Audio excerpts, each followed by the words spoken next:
Assalamualaikum warahmatullahi wabarakatuh. Perkenalkan, kami dari kelompok 35. Di sini kami akan menjelaskan tentang hasil kerja kelompok kami, yaitu manual book dengan berjudul Metode Regresi Linear. Perkenalkan, sebelumnya nama saya Bella Amanda dengan NPM 217006517 sebagai moderator, dan teman saya yaitu Balkis Retrianto Putri dengan NPM 217006107. Baik, selanjutnya yaitu ada regresi merupakan alat ukur yang digunakan untuk mengetahui ada tidaknya korelasi antar variabel. Analisis regresi lebih akurat dalam analisis korelasi karena tingkat perubahan suatu variabel terhadap variabel lainnya dapat ditentukan. Jadi, pada regresi, peramalan atau perkiraan nilai variabel terikat pada nilai variabel bebas lebih akurat pula. Regresi linear adalah regresi yang variabel bebasnya atau variabel X-nya berpangkat paling tinggi 1. Next. Selanjutnya yaitu ada panduan penggunaan dan penjelasan dari aplikasi. Yang pertama ada halaman tampilan awal yang berisikan input banyak X dan Y, dan input banyak duga. Next. Selanjutnya yaitu kolom untuk menginputkan jumlah X dan Y. Pada slide keempat, di sini ada kolom untuk menginputkan jumlah nilai prediksi atau duga pada sebelah kiri, dan sebelah kanannya adalah tombol klik selanjutnya untuk melanjutkan dari hasil input tersebut. Slide kelima berisikan halaman input. Di sini ada input nilai X dan nilai Y. Next. Lalu selanjutnya, belum.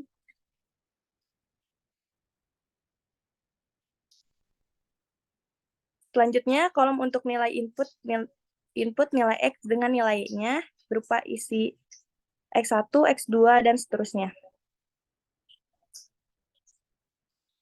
Lalu di sini ada kolom untuk menginput nilai prediksi atau duganya sebelah kiri, dan sebelah kanannya untuk opsi pemilihan cara penyelesaiannya. Di sini tersedia cara 1, cara 2, dan cara ketiga. Terakhir, klik tombol hitung untuk melihat hasilnya. Baik, selanjutnya akan dipresentasikan oleh Saudara Balkis. Kepadanya dipersilakan.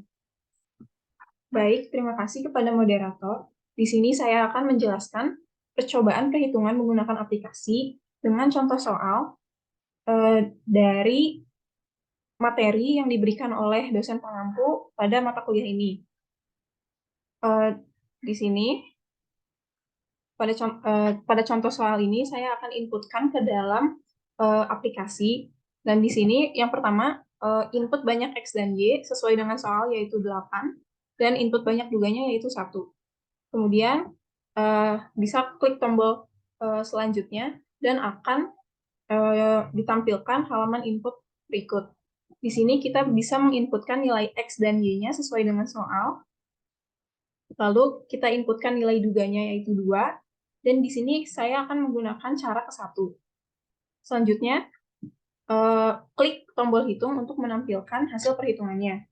Nah, perhitungan menggunakan cara 1 menghasilkan tabel X dan Y seperti berikut pada manual book.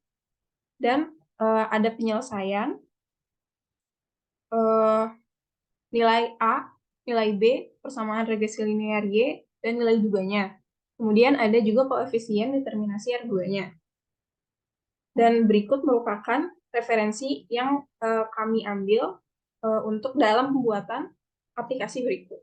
Dan selanjutnya saya akan menjelaskan tentang demo aplikasinya. Di sini saya akan menginputkan banyak X dan Y-nya sesuai dengan soal yang tadi, yaitu 8, dan input banyak duganya yaitu 1. Lalu kita akan mengklik tombol selanjutnya. Dan setelah itu akan keluar halaman input. Di sini kita bisa menginputkan nilai X-nya sesuai dengan soal.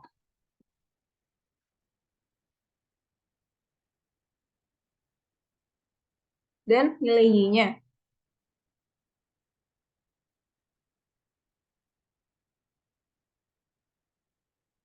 Kemudian kita inputkan juga nilai duganya yaitu 2.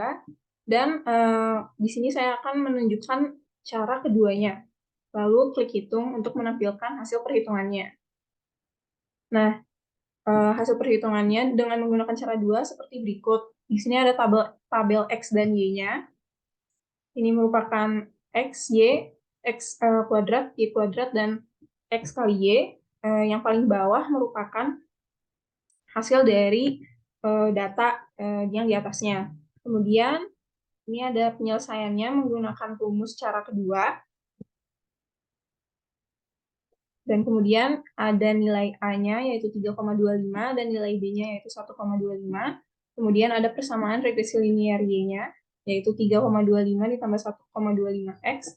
Dan nilai duga Y-nya, karena tadi kita inputkan nilai duganya 2, jadi jika X 2, Y-nya yaitu 3,25 ditambah 1,25 kali 2 yang hasilnya 5,75.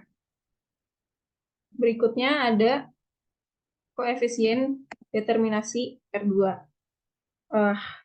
Dari rumus berikut dihasilkan R2-nya yaitu 0,6696, yang artinya nilai determinasi R2-nya yaitu sebesar 0,6696, yang artinya sumbangan atau pengaruh terhadap naik turunnya adalah sebesar 66,96%, dan sisanya 33,04% disebabkan oleh faktor lain yang tidak dimasukkan ke dalam model. Sekian penjelasan demo dan aplikasi dari saya. Saya kembalikan ke moderator. Baik, terima kasih kepada Balkis yang telah melanjutkan materinya. Untuk itu, saya cukupkan sekian presentasi kali ini. Mohon maaf apabila banyak kesalahan. Terima kasih. Wassalamualaikum warahmatullahi wabarakatuh.